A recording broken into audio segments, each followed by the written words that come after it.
비평 플러스에서 YTN을 들여다봅니다. 지난 5월 한 남성이 귀가하던 여고생을 납치하려다 잔혹하게 살해했습니다. 피해자를 도우러 달려온 남학생에게도 흉기를 휘둘러 중상을 입혔는데요. 단순 우발적 범행이었다는 피의자의 주장, 그렇게 묻힐 뻔했던 장윤기 사건은 숨겨진 진실들이 드러나며 큰 파장을 일으키고 있습니다. 오늘 뉴스 리뷰와의 시간은 장윤기 사건 및 강력범죄 소식을 전하는 YTN의 보도를 살펴봅니다. 화면 너머의 목소리까지 듣고 답해드립니다. 시청자 톡톡웨이로 도착한 의견들 함께 들어보시죠.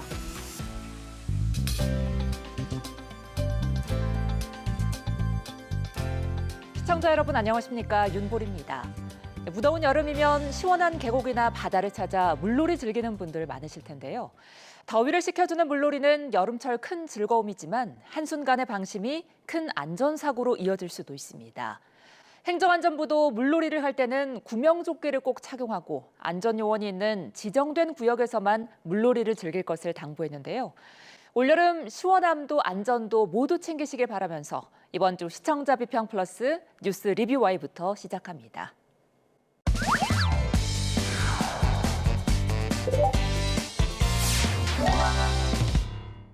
오늘 뉴스 리뷰와의 시간, YTN이 전한 장윤기 사건 및 강력범죄 보도를 살펴보겠습니다. 함께 이야기 나눌 두 분 모셨습니다. 먼저 김은정 시청자 평가원입니다.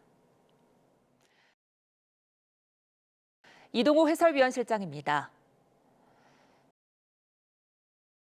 장윤기 사건은 현재 2라운드에 접어들었습니다. 사건의 본질이 달라졌고 사회적 공분 대상이 장윤기 개인에서 공권력의 은폐, 유착 의혹 등으로 옮겨갔다는 점에서 그렇습니다. 이런 변화로 초기 보도와 지금의 보도 축도 크게 달라졌는데요. 자, 평가원님, 장윤기 사건 초기 보도부터 좀 짚어주실까요? 예. 사건이 발생한 건 지난 5월 5일 0시 10분쯤이었습니다. 그로부터 2시간쯤 뒤 귀가하던 여고생이 흉기에 찔려 숨지고 이 여학생을 도우려던 남학생도 다쳤다는 첫 보도가 나왔습니다. 오늘 새벽 광주에서 길 가던 여고생이 괴한이 휘두른 흉기에 찔려 숨졌습니다. 경찰은 범행 직후 달아났던 용의자를 조금 전 붙잡아 조사하고 있습니다. 새벽 시간에 귀가하던 여고생에게 흉기를 휘둘러 살해한 피의자의 신상 정보가 공개됐습니다. 지금 보시는 것처럼 23살 장윤기입니다. 이후 지난 7월 2일에는 장윤기의 아버지가 성범죄 목적 살인 혐의를 뒷받침할 핵심 증거 일부를 폐기한 사실이 드러났다고 전하는데요. 장윤기 아버지는 경찰 간부급으로 아들 범행 이후 현재 휴직 상태인데요. 장윤기 아버지는 집에 있던 이른바 리얼돌로 불리는 성인용 인형을 폐기한 것으로 드러났습니다. YTN에서는 이후 본격적으로 관련 사건에 대한 보도량과 해설 대담을 늘렸습니다. 네, 계획적인 성범죄였다는 정황이 처음 드러난 데다가 현재 경찰 간부인 아버지가 사건을 은폐하려고 했다는 게 참 충격적이었습니다. 계속해서 경찰 조직 내 유착 의혹까지 불거졌는데요. 사건의 본질이 바뀌었고 또 사회적 공분의 대상도 이동한 만큼 집중해서 좀 다각도로 다룰 수밖에 없는 이슈가 된 거죠. 예, 그렇습니다. YTN은 사건 초기부터 수사와 재판 진행 과정을 따라가면서 현장 취재를 통해서 보도와 해설을 이어오고 있는데요. 해당 사안을 사건, 사고 단신으로만 다루지 않고 후속 취재와 해설을 통해서 시청자들이 사건의 실체와 맥락을 이해할 수 있도록 기능하고 있다. 이렇게 볼 수 있겠습니다. 이처럼 정치, 사회 이슈 그리고 성범죄와 연관된 강력범죄를 다룰 때 언론이 담당해야 할 사회적 역할을 중심으로 오늘은 YTN의 관련 보도를 살펴보고자 합니다. 네, 뉴스 빅데이터 분석 시스템을 활용해서 조사를 해오셨다고 들었는데요. 좀 짚어주시죠. 예. 뉴스 포털 사이트 빅카인지에서 사건이 일어난 2026년 5월 5일부터 7월 12일까지 YTN 보도 중에 제목과 본문에 장윤기 또는 여고생 살해, 여고생 피살을 포함하고 있는 기사를 검색한 결과 총 373건이 추출되었습니다. 특히 보도량은 7월 2일 핵심 증거를 경찰인 아버지가 폐기했다는 소식이 알려진 이후에 늘었습니다. 그리고 이 시기부터 보완 수사권이 연관어로 자주 등장하게 됩니다. 이 지점에서 언론의 강력한 기능이자 영향력인 의제 설정과 프레이밍과 관련해서 생각해 봐야 합니다. 의제 설정이론은 미디어가 특정 이슈에 대해 주목하고 또 반복 보도함으로써 수용자의 의제, 즉 여론에 영향을 미칠 수 있다는 이론입니다. 네, 그러니까 미디어가 무엇을 어떻게 보도하고 해설하느냐에 따라서 시청자가 영향을 받을 수 있다는 이론인 거죠?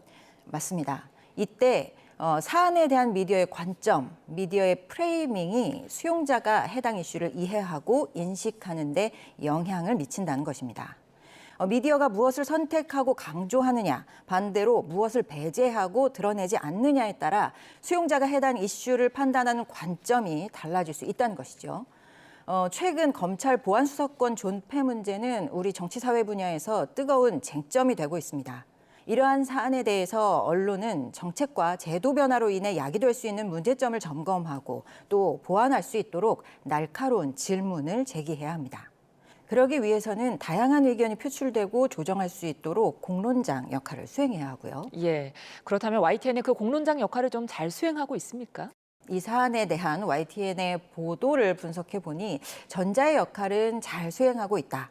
그러나 후자에 대해서는 아쉬움이 많다. 이렇게 정리할 수 있을 것 같습니다. 예. 좀 더 구체적으로 들어가 보면 YTN에서는 장윤기 사건을 최근 검찰 보안수사권 문제와 연결해서 다루고 있는데요. 그런데 해당 사안을 해설하는 대담에는, 특히 전문가 대담에는 검찰 출신 변호사를 포함해서 모두 법조인 패널들이 출연했습니다. 사안을 보는 시각은 모두 같았고요. 피의자의 가족이 경찰이었기 때문에 경찰 내부적인 그런 문제가 발생했다라는 점에서 상당히 특수한 사건이다, 사례다라고 이야기는 할 수 있지만 어쨌든 지금 보안수사권이 논의가 되고 있는 과정에서 특히나 이 보안수사권의 필요성을 주장하는 입장에서는 상당히 긍정적인 대표적인 예시가 되지 않나라는 생각이 듭니다. 보안수사권 폐지를 앞두고 경찰이 불리한 위치에 놓일까 우려해서 아버지가 현직 경찰이라는 점을 굳이 언급할 필요가 없다라는 정도의 지시사항과 구체적으로 증거인멸에 경찰이 나선다든지 중요한 수사의 기밀을 부친에게 알렸다라는 것은 우리가 명백히 구분을 해서 접근해야 되는 차원이다라는 점을 좀 분명히 우리가 봐야 될 것 같습니다. 시청자 입장에서 관련 대담과 후속 온라인 콘텐츠들을 모아보면 YTN이 해당 사안에 대해 갖고 있는 의제 설정, 프레이밍 방향이 정해져 있는 것으로 해석될 수 있습니다.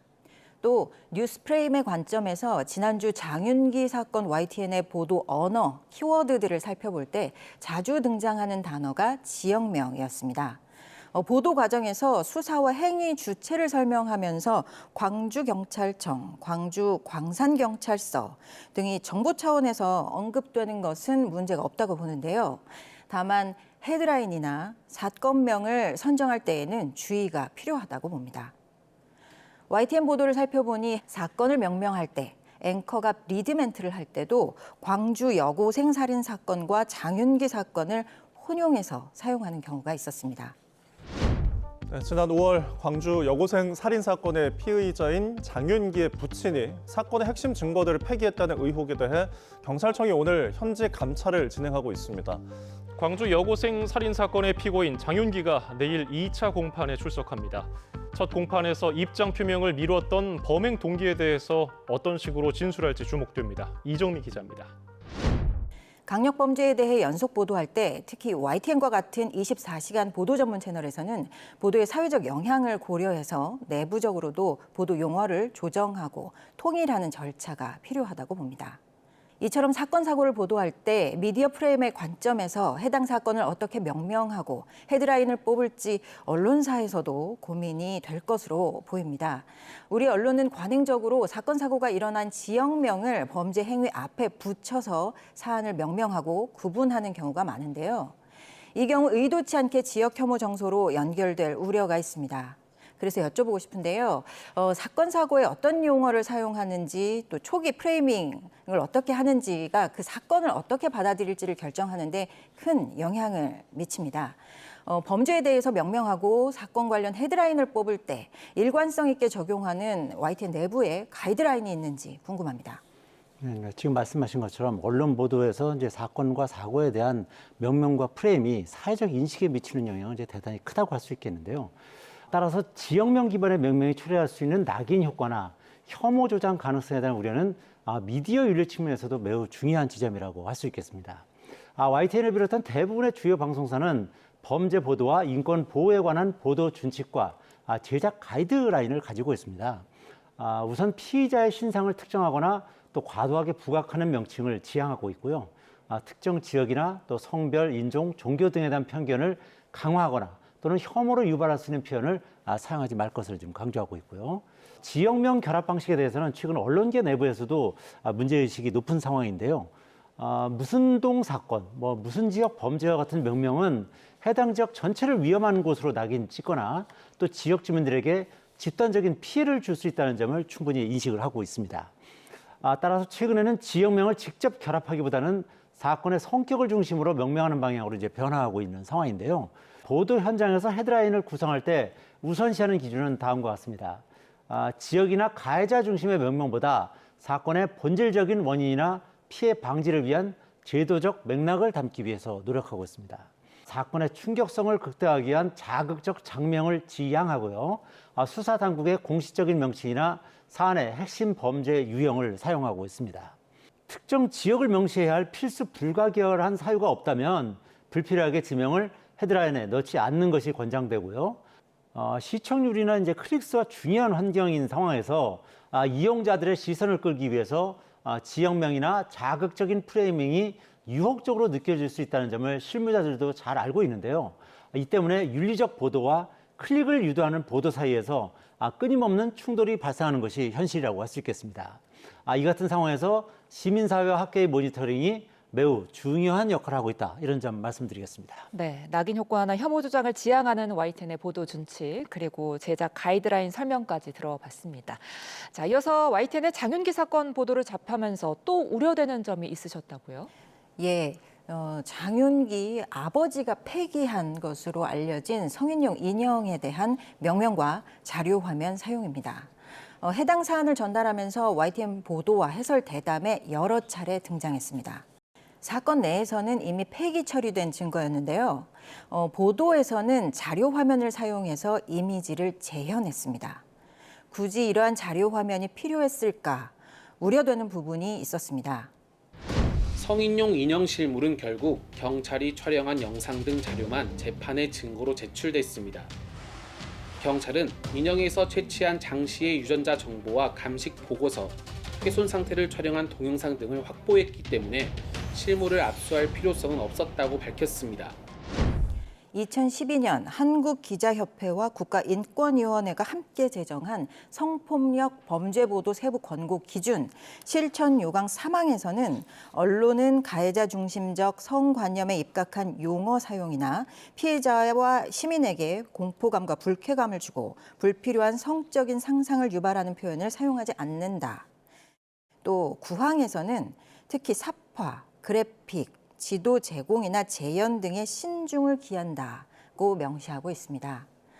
강력범죄, 특히 성범죄와 관련된 강력범죄는 그 자체만으로도 선정적입니다. 그래서 이러한 사안을 보도할 때는 선정성에 사건의 본질이 흐려지지 않도록 표현과 영상 자료 사용에 각별히 유의해야 합니다.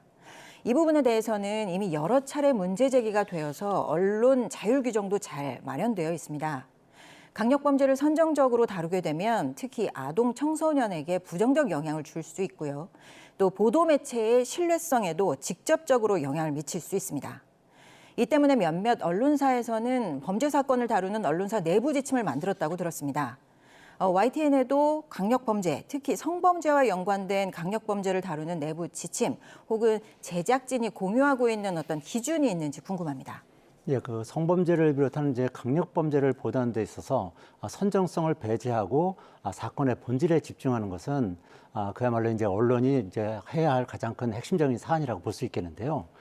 YTN은 단순한 준칙을 넘어서 보도국 내에서 공유하고 있는 구체적이고 엄격한 제작 가이드라인을 운영하고 있습니다.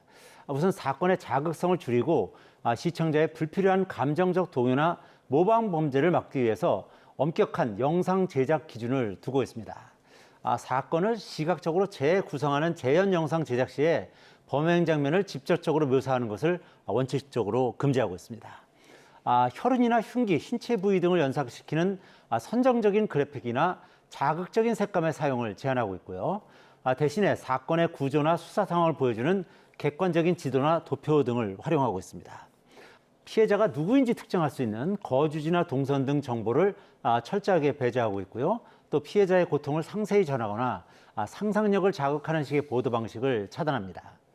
범죄를 다룰 때 사용하는 단어 하나가 사건의 성격을 어떻게 규정할지 결정하기 때문에 실무자들은 다음의 기준을 공유하는데요. 끔찍한, 잔혹한 것 같은 감정적인 형용사를 제목이나 도입부에 사용하지 않고 있고요. 대신에 특수강간, 살인, 스토킹 범죄 등 법률적이고 객관적인 용어를 사용해서 사안을 정의하고 있습니다.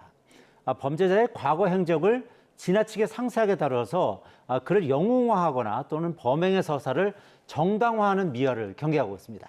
특히 아동과 청소년이 사건을 접할 가능성을 고려해서 범죄 보도의 수위를 조정하고 있고요.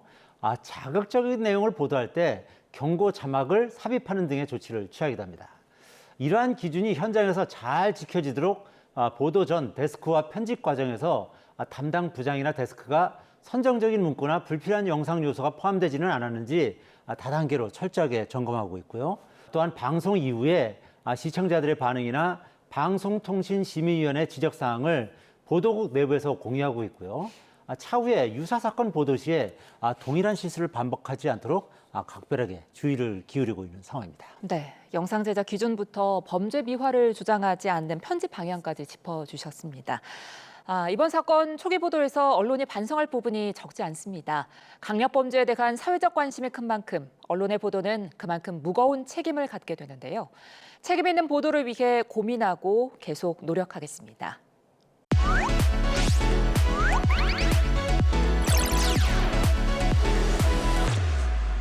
시청자의 알 권리와 보도의 가치 향상을 위해 노력한 방송을 꼽아보는 디딤돌 뉴스 시간입니다. 평가원님, 이번 주 주목할 만한 보도 어떤 게 있었습니까? 이번 주 디딤돌 뉴스로는 지난 5월부터 장윤기 사건을 현장 취재한 나현호 기자의 보도를 꼽았습니다. 나현호 기자는 지난 5월 사건 발생 시점부터 재판이 진행되고 있는 현재까지 경찰청과 법원을 찾아 취재와 보도를 이어왔습니다. 그래서 현장 취재 기자로서 강력범죄를 취재하고 보도할 때 느껴지는 취재 분위기와 보도상의 특이점, 또 문제점 등에 대해서 고민하는 부분이 있을지 궁금합니다. 최근 민감한 사안에 대해서 취재 보도할 때 보도 용어나 또 영상 사용에 있어서 특별히 유의하는 부분이 있는지도 궁금합니다. 네, 장윤기 사건 발생 초기부터 재판에 이르기까지 현장 취재를 통해 사건의 흐름을 꾸준히 전해온 보도였는데요. 강력범죄를 취재하는 현장에서는 어떤 점을 가장 고민하게 되는지, 또 민감한 사건을 보도할 때 언론이 지켜야 할 원칙은 무엇인지 나현호 기자를 만나 자세한 이야기 들어봤습니다. 지금 바로 확인해 보시죠. 사건을 크게 두 덩어리로 나눠볼 수 있을 텐데요. 첫 부분이 사건 발생과 장윤기 체포 구속이었다면 두 번째 부분은 경찰의 부실 혹은 봐주기 수사와 관련한 논란입니다. 특히 최근 두 번째 국면에서 나타난 초동 수사를 담당했던 경찰의 여러 수사상 잘못된 점이 속속 드러나고 있는데요. 우선 장윤기의 아버지가 현직 경찰관인데 아들의 성범죄 목적 범행을 입증할 증거물을 훼손하거나 없애버렸지만 형법상 친족 간 특례에 따라서 처벌되지 않았습니다. 또 다른 점은 여고생이 희생된 사건의 진실을 밝혀야 할 광산경찰서 강력팀장이 도리어 범행 증거물을 은닉하고 뭉개버려서 큰 논란이 됐습니다. 경찰의 이러한 수사상 잘못된 점이 논란이 되면서 검찰의 보안수사권 폐지를 둘러싼 논란까지 확산하고 있습니다. 아무래도 강력 사건을 취재하다 보면 끔찍한 장면을 많이 봅니다. 혈흔은 물론이고요. 이 범행 장면이나 때로는 잔혹한 모습이 담긴 CCTV 영상을 확보하기도 합니다. 그런데 이런 영상이 있다고 해서 쓸 수는 없습니다. 끔찍하거나 잔혹한 장면은 충격을 줄 수 있어서 사용하지 않고 있습니다.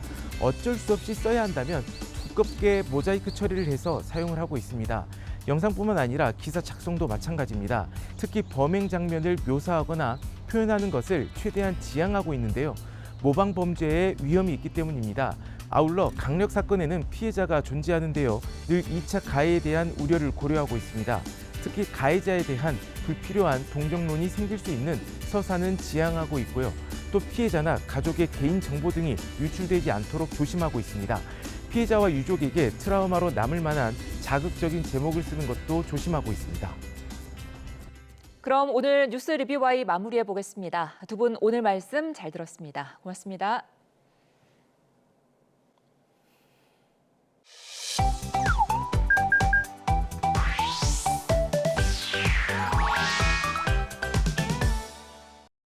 뉴스는 전달로만 끝나지 않습니다. 뉴스를 본 시청자의 생각이 더해질 때 비로소 완성되는데요. YTN을 향한 시청자의 목소리를 듣고 YTN이 답하는 시청자 톡톡 Y 시간입니다. 오늘은 어떤 의견이 들어왔을까요? 지금 바로 확인해 보시죠. 안녕하세요. 황지연입니다. 뉴스를 보다 생긴 궁금증, 이 시간에 속 시원하게 풀어드리겠습니다. 그럼 시청자 톡톡 Y 첫 번째 보도부터 살펴볼까요? 현지 시간 8일 아침 7시 37분 필리핀 민다나오 섬 남코타바토주 제너럴 산토스시에서 남쪽으로 약 60km 떨어진 곳에서 규모 7.8의 강진이 발생했습니다. 지금까지 100여 명이 숨지거나 다쳤는데 피해는 더 커질 가능성이 있습니다. 필리핀은 불의 고리로 불리는 환태평양 지진대에 있어 세계적으로 지진이 잦은 나라로 꼽힙니다. 규모 7.8의 강진이 필리핀 남부를 강타해 수많은 사상자가 발생한 소식 전했는데요. 지진의 배경을 간단히 설명했는데 불의 고리 특성과 과거 지진 사례 등을 더했다면 충분한 설명이 됐겠다는 시청자 의견이 있었습니다. 지난달 8일 필리핀에 규모 7.8의 강진이 발생해 수많은 피해가 발생했습니다. 필리핀 화산지진연구소에 따르면 규모 6.7의 강력한 여진을 포함해 약 2천여 차례의 여진이 이어졌는데요. 계속되는 여진으로 수색과 구조 활동에도 어려움을 겪고 있는 가운데 국제사회는 잇따라 지원 의사를 밝히기도 했습니다.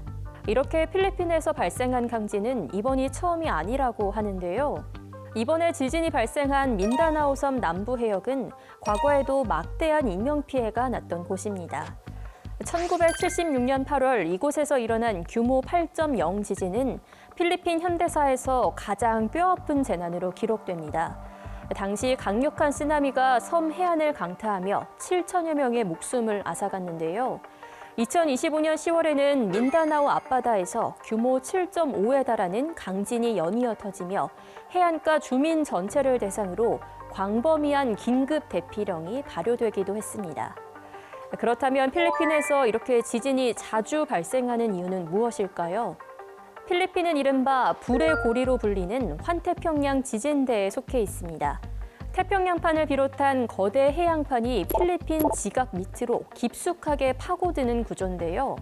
동쪽 해안을 따라 해구가 발달해 대형 강진과 화산 분화가 빈발하는 환경이 형성됐습니다. 이처럼 필리핀은 지진도 잦으면서 매년 약 20개의 태풍과 열대성 폭풍까지 지나가는 세계 최고 수준의 재해 취약국이기도 합니다. 다음으로 두 번째 시청자 궁금증은 무엇일지 보도 먼저 확인해 볼까요? 한 온라인 광고에 성형외과 전문의가 등장해 10년 어려지는 비법을 말합니다. 들어가 있다는 화학물질을 언급하며 그 특징을 자세히 설명하니 새삼 전문성마저 느껴집니다. 누구나 귀가 솔깃해지지만 사실 이 의사는 인공지능 AI로 만든 가짜 의사였습니다. 더구나 이들이 판매하는 제품 역시 약이나 건강기능식품이 아니었고 비타민C와 효모 등을 넣어 만든 일반 식품에 불과했습니다. AI로 만든 가짜 의사를 내세운 불법 광고 실태에 대해 보도했는데요. 관련해 AI 허위 광고에 대한 제도적 대응 현황도 함께 소개됐으면 좋겠다는 시청자 의견이 전해졌습니다. 최근 AI나 딥페이크 등 신기술을 활용한 허위, 과장 광고가 SNS에서 확산하고 있습니다. AI 기술이 진화하며 소비자의 오인 가능성이 높아지고 디지털 정보의 특성상 SNS를 통한 확산도 빠르게 이뤄지고 있는데요. 기존에는 AI 생성물 게시자에 대한 표시 의무가 충분하지 않고 AI 허위, 과장 광고의 정의도 없었다고 합니다. 이에 지난해 12월 제7회 국가정책조정회의에서 AI 등을 활용한 시장 질서 교란 허위 과장 광고 대응 방안을 확정했습니다. 여기서 각 부처별로 대응 방안을 살펴볼 수 있는데요. 먼저 방송미디어통신위원회는 광고 제작 게시자가 사진, 영상 등 콘텐츠가 AI로 만들어졌음을 의무적으로 표시하도록 하는 제도를 도입했습니다. 플랫폼 이용자의 표시 삭제, 훼손도 금지되며 플랫폼 기업은 게시자에게 표시 의무를 고지하고 이행 여부를 관리해야 하는데요. AI 기반 허위 광고의 상당수가 건강기능식품, 의약품, 의료기기 분야에서 발생한다는 점을 고려해 관련 광고를 방송미디어통신심의위원회의 서면심의 대상에 포함시키기로 했습니다. 앞으로 심의 요청 후 24시간 안에 신속 심의가 이뤄져 확산 전 단계에서 차단이 가능합니다. 또 국민 피해 우려가 큰 경우 플랫폼 기업에 대한 긴급 시정 요청 절차가 도입돼 정식 심의 전 차단이 가능해졌습니다. 뿐만 아니라 과학기술정보통신부는 AI 기본법에 맞춰 AI 생성물 표시, 활용 가이드라인을 마련해 투명성을 높인다는 방침이고요. 공정거래위원회와 식품의약품안전처는 AI가 생성한 전문가, 의사 이미지로 제품을 추천하는 광고는 명백한 소비자 기만이라는 판단 기준을 명확히 했는데요. 식품의약품안전처는 소비자 기만 광고 행위에 대해 온라인 모니터링, 행정조사, 수사로 이어지는 3중 감시 체계를 지속 운영해 철저하게 단속하고 조치한다고 합니다. 오늘 마지막 주제에 대한 시청자 의견 이어서 확인해 볼까요? 119 특수대응단 헬기가 구조용 호이스트를 내립니다. 잠시 뒤 네덜란드 국적 20대 여성이 무사히 헬기로 올라옵니다. 설악산을 찾은 외국인 등산객으로부터 구조 신호가 들어온 건 평일 새벽 시간. 회운각 인근 험준한 산악 지역에서 발목을 접질러 걸을 수 없다는 신고였고 헬기 구조 후 병원으로 이송했습니다. 설악산에서 반복되고 있는 산악 사고와 구조 상황을 다룬 보도였는데요. 관리 당국의 특별한 대응 방안이나 등산객 안전 수칙 등 예방적 정보가 보강됐다면 시청자에게 유용했겠다는 의견이 있었습니다. 최근 등산객이 늘어나며 산악 사고 건수도 함께 늘어나고 있는데요. 최근에는 명소로 꼽히는 산의 내국인뿐만 아니라 외국인 방문자도 늘면서 안전한 산행을 위한 다양한 안내가 필요한 실정이라고 합니다. 국립공원공단은 증가하는 외국인 탐방 수요에 대응해 외국인 대상 탐방 서비스를 확대하는데요. 여행 계획 단계에서 국립공원 방문을 유도하기 위해 유튜브 영문 영상 등 온라인 홍보를 강화하고 국립공원 연계 관광 상품을 확대합니다. 뿐만 아니라 등산화 및 등산 스틱 등이 포함된 안전 배낭을 대여해주고 인공지능 기반 다국어 안내도 실시하는데요. 아울러 외국인 대상 탐방 프로그램을 통해 외국인도 편리하게 국립공원을 체감할 수 있는 환경을 조성한다고 합니다. 특히 국립공원 안전장비 무료 대여는 내외국인 관계없이 전국 20개 산악형 국립공원에서 이용할 수 있다고 하니 알아두면 좋겠네요. 안전한 산행을 위한 산악사고 대처 방법도 알려드릴게요. 먼저 본인의 체력에 맞는 산행 코스를 선택해야 하며 몸에 무리가 느껴질 경우 즉시 하산할 것을 권고합니다. 특히 출입이 통제된 구역이나 위험 구간에는 절대 진입해서는 안 되겠죠. 탐방로 정보는 국립공원공단 누리집에서 실시간 탐방로 통제 정보를 통해 확인할 수 있습니다. 또 산행 중 긴급 사고가 발생할 경우 119에 신속히 구조를 요청해야 하는데요. 하지만 산속에서는 자신의 정확한 위치를 파악하기 어려운 경우가 많죠. 이럴 때 국가지점 번호판을 활용하면 유용합니다. 국가지점 번호는 국토를 가로, 세로, 10m 단위로 나누어 부여한 고유 위치 번호로 도로명 주소가 없는 등산로, 산악지대 등에 주로 설치돼 있는데요. 응급 상황 발생 시 경찰이나 소방 측은 신고자의 정확한 위치 정보를 확인할 수 있어 구조 시간을 크게 줄일 수 있습니다. 또 행정안전부가 제공하는 안전 디딤돌 앱에서는 긴급 재난 문자, 국민 행동 요령, 대피소, 병원 위치 등 다양한 재난 안전 정보를 확인할 수 있는데요. 등산 전 해당 서비스를 통해 산악 대피소를 조회해 대피소의 수용 인원과 예약 방법 등을 확인할 수 있고요. 이 밖에도 화장실, 탐방 안내소 등 산행에 필요한 다양한 정보가 제공된다고 합니다. 혹시나 산행을 앞두고 계시다면 만약의 상황에 대비해 오늘 소개해드린 정보들 미리미리 저장해 두시기 바랍니다. 여러분이 남겨주신 궁금증 오늘도 속 시원히 풀리셨을까요? 다음 시간 알찬 내용으로 찾아오겠습니다. 그럼 다음 주에 만나요.